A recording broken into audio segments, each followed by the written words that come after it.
It is time to start talking about another religious horror movie.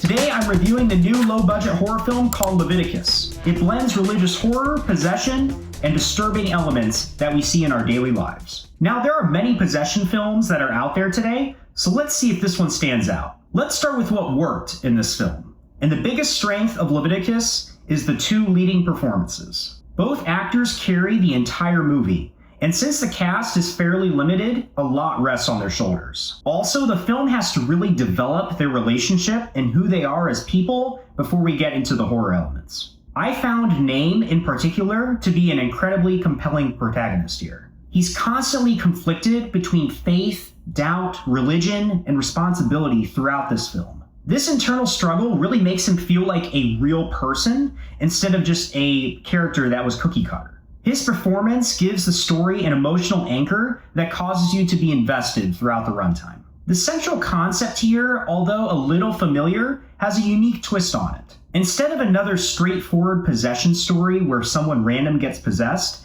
this demon actually can shapeshift into anyone that you know. Now, I know what you're thinking. This sounds a lot like It Follows, but It Follows did not delve as deep into religion as this film does. The fact that you don't know who the demon is immediately creates some tension and some dread when other characters are on screen because you don't know if you can trust them. It gives the horror a psychological edge that makes it a lot more scary than just random loud noises throughout the film. From a visual standpoint, the film also does a great job at establishing a dour mood and a depressing story. The cinematography here is heavily desaturated, which causes you to realize that things are pretty depressing around this area, and it also focuses on negative space, putting characters in corners of the frame where you don't really know where they are until you see them out the corner of your eye. It makes every frame feel cold, lifeless, and in general puts you on edge. The opening scene involving a swimming pool also deserves a lot of credit as well. Within just a few minutes, you realize that this film is about lust and the dangers of it. There's also a constant feeling that something terrible has already happened in this town and that it will just continue to get worse. The initial possession scene stands out here not because it's graphic, but because of how it impacts our lead characters after we have gotten to know them. The sound design should also be talked about here. The musical score leans into unsettling drones and hums throughout the film to really make you feel like something is wrong. It is subtle, but it's incredibly effective here. The blood and gore effects here are also used sparingly, but well. The violence is not excessive, and it's sprinkled here and there, but when it happens, you really feel it.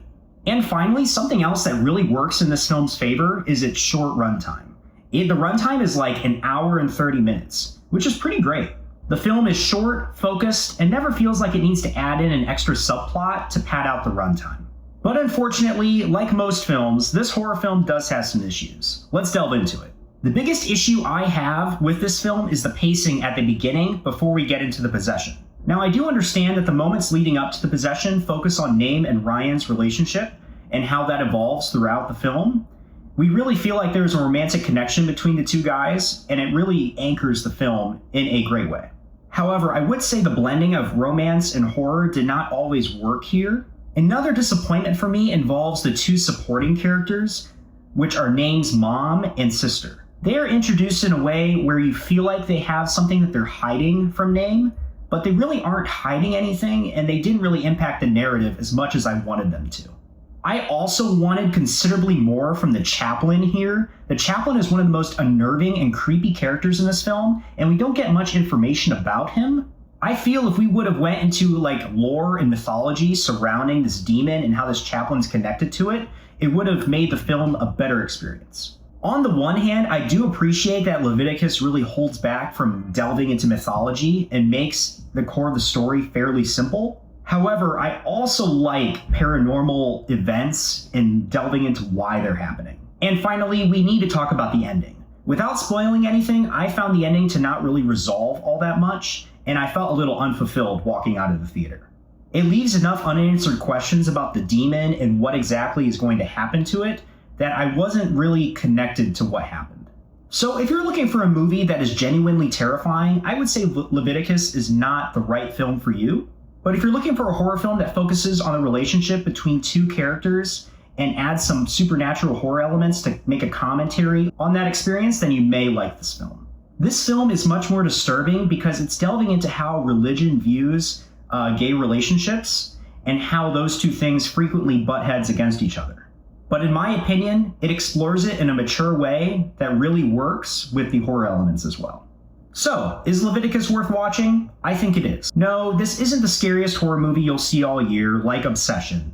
But this is something that is a very interesting take on a demon possession film. Strong lead performances, a creepy atmosphere, and an unsettling score really push this film past a standard demon possession movie. If you're expecting non-stop jump scares, you will be disappointed, but if you're looking for more of a character-driven story, then Leviticus is worth a try. On the caffeinated scale, I'm going to go ahead and give Leviticus an average cup of joe. Thank you so much for watching. Let me know what you thought of Leviticus in the comment section down below. And if you would like more reviews like these, feel free to hit the like and subscribe button, and I will continue brewing new reviews for you very soon. I'll see you next time.